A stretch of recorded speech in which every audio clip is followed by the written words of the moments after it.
30th of last seed, 4E201, day 14. I spent today with Adrienne. She identified the brownish ore as corundum and told me that its best use is smelted into a mixture with iron to create steel. I knew that steel was considered to be stronger than iron, but I had known nothing about how it was made. She also examined the hides I brought back and gave me some advice about skinning carcasses. Luckily, the ones I had gathered were usable, even if they weren't ideal. I spent the day preparing the hides and learning how to smelt the ores I collected into ingots. Since being on my own in this harsh land, I've learned that education in practical matters like these is invaluable. I need to learn all that I can if I am to organize my own scouting party, keep us safe and supplied, withstand the brutal environment, and accomplish my cartography task. It is daunting. I am beginning to appreciate the time I've been forced to spend here in town. I'm learning so much. 2 weeks ago, I would have been lucky to survive even a day in the wilds. 31st of last seed, 4E201, day 15. Today it was back to the tanning rack. Adrienne eyed me from head to toe this morning and said that I need some warm gear if I intend to keep going outside the city. She laughed until tears rolled down her cheeks when I told her I was planning to go out only on warm, sunny days. Apparently, if I keep waiting on the weather, I will die an old maid right here in Whiterun. At Adrienne's suggestion, we set about the task of creating some fur outerwear, a coat, muffler, hat, and earmuffs. I had 4 wolf pelts, which was just enough to supply the fur. The elk and deer hides were turned into leather, some of which was then cut into strips. Today, we started on the muffler, which is the easiest piece since it doesn't require a fitted shape or much stitching. First of Heartfire, 4E201, day 16. With Adrienne guiding me, I worked most of the day to fashion a wolf fur muffler. It is discouraging that it took me so long, but Adrienne says that the basic skills I'm learning and practicing now will serve me a lifetime. She says that the other pieces will go faster once I am more comfortable with the basics, and she estimates it will take about a week to get everything done. Since these journal entries would be boring indeed if I described my daily leatherworking, I decided to catalog some information about Whiterun and its inhabitants. First, the town itself. Whiterun is prosperous, and the populace seems generally happy and content with the basic comforts of life. There are 3 districts. The Plains District, which you enter as you come in the gates, is where the shops and marketplace are. The Wind District is a middle level centered around the Temple of Kinnereth and Great Tree. And finally, the Cloud District, which is essentially just the Jarl's Palace, called Dragon's Reach. The various shops and market stalls are War Maiden's, the blacksmith shop, Bellathor's Goods, a general goods store, Arcadia's Cauldron, the alchemy shop, Carlotta's food stall, where she sells fresh bread, vegetables, cheese, herbs, etc., Anoriath's meat stall, wild game which he claims to hunt himself, and Fralia Greymane's jewelry stand, where she sells pieces crafted by her husband, Eorland. There is one temple in town dedicated to Kinnereth. There is also a shrine to Talos and the Hall of the Dead, a mausoleum where the deceased are put to rest. Danica Purespring is the head priestess for the temple. A fervent priest of Talos named Heimskr preaches daily at the shrine, and Anders is the priest of Arkay who maintains the mausoleum. The only inn here in Whiterun is the Bannered Mare, It is the main gathering place for the local populace, those that live in the town and those that live on outlying farms. It is a warm, inviting, and cheery place. The food is excellent. The bard, although a womanizing horker, sings and plays well, and there's a happy and contented atmosphere. I have thoroughly enjoyed my prolonged stay here. There is one other public place to get a drink in town, the Drunken Huntsman. This is a shop and bar run by two brothers, one of them the hunter who also has the meat stall in the marketplace. The proprietor, Elrindir, sells hunting supplies, bows, arrows, leather armor, etc., and a few food and drink items. There isn't much room to sit and enjoy the fire, and there's no bard or serving maid. So most folk go to the Bannered Mare for their evening relaxation. Finally, there is Jorvaskr. This is a mead hall, apparently ancient, and they say it's the main structure the original town of Whiterun grew around. Now it is privately owned and used by a group called the Companions. I haven't been able to get much information about them, but they appear to be akin to a warriors' guild. I hear that their members are very close-knit and close-mouthed about their activities. But they are respected and acknowledged for accomplishing great deeds. Apparently, they sometimes serve as a mercenary force to help keep the peace and rid the hold of its most dangerous enemies. 2nd of Heartfire, 4E201, Day 17. Today, we started making a fur hat.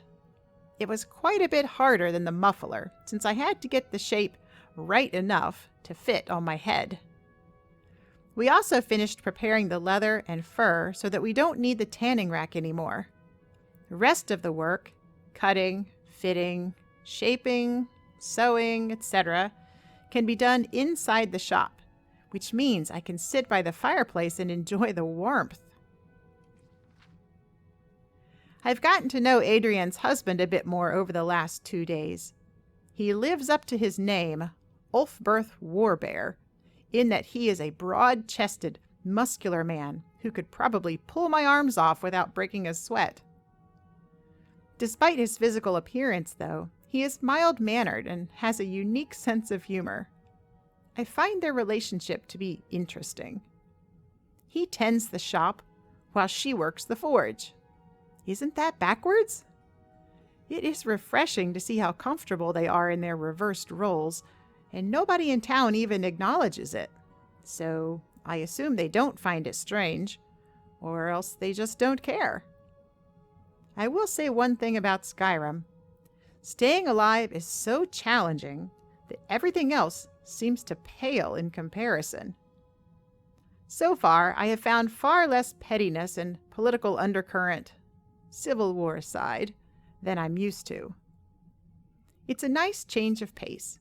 I don't feel like everyone is waiting for the chance to stab me in the back for their own gain.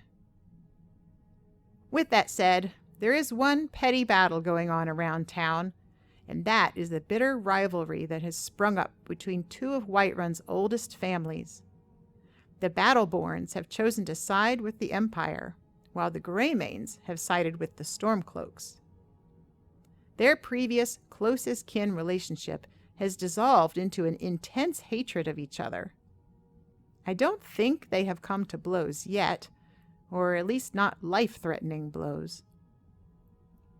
But the Greymanes are convinced that the Battleborns know something about one of their own who joined the Stormcloak army and was captured.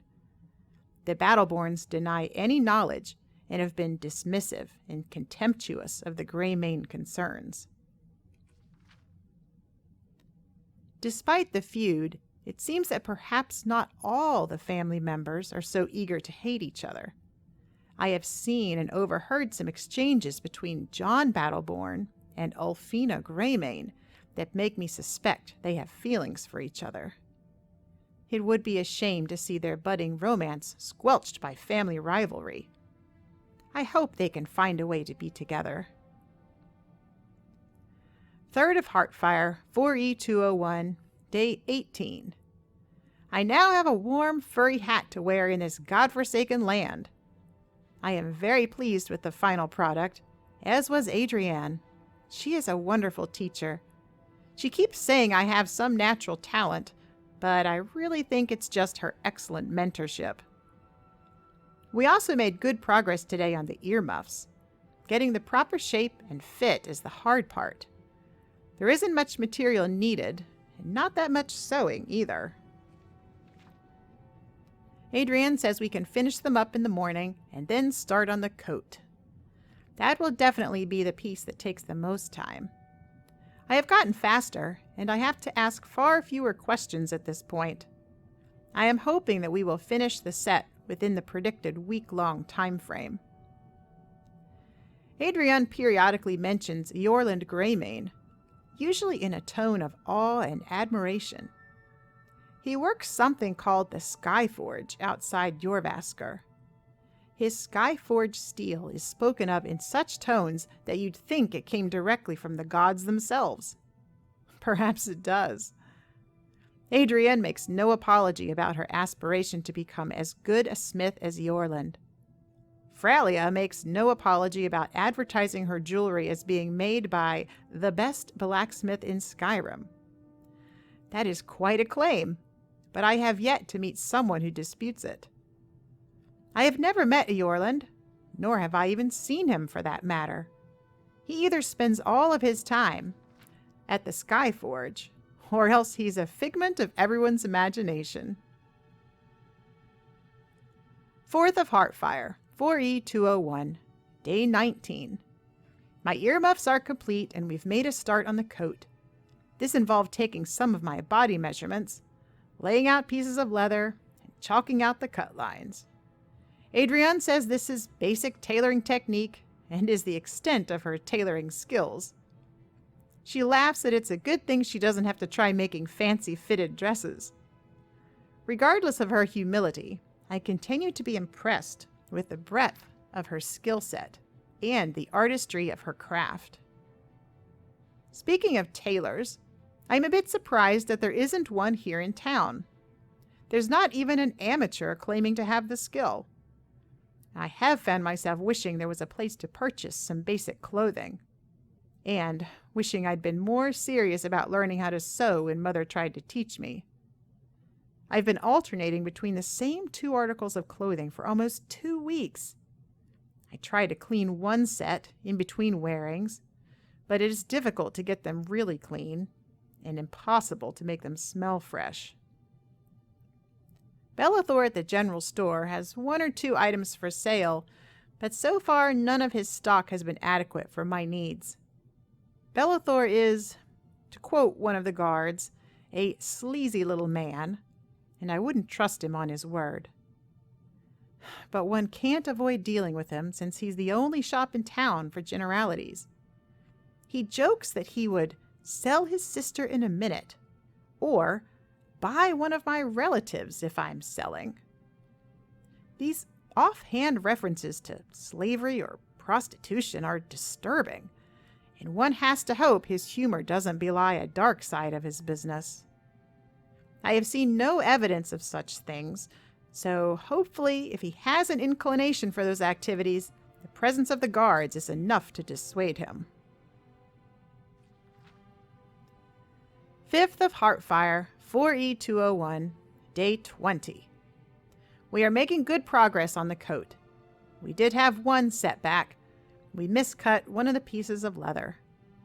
Adrienne gave me a new piece from her own stock so we could continue without delay. I am determined to replace it, so more hunting is in the plans once I'm properly outfitted. Thanks to the deal I brokered with Hulda, I'm getting close to the 1,000 septims I need for a horse. I still need to determine what to do about hiring a guard. After much consideration, I decided that 1 guard will have to be sufficient. Now that I've seen the land and spoken with the people, I can see the folly in having brought an entire wagon and contingency of bodyguards. I hear that many of Skyrim's roads are little more than dirt trails. The puzzled and astonished looks I received when I asked about taking a wagon up the trails told me everything I need to know. Without a wagon, it will be difficult to carry enough provisions for a group of guards, and I cannot afford more than a single horse. It's also become clear that one cannot survive in Skyrim without adequate provisions. One night in the cold, without sufficient food, shelter, or firewood, would likely spell doom for the entire party. What I need is one good, tough Nord to accompany me. One who knows something about the land, who is accustomed to the climate, and who knows how to stay alive in this environment. I will keep a lookout for someone who might suit and is up for hire. How I'm going to pay them is another matter entirely.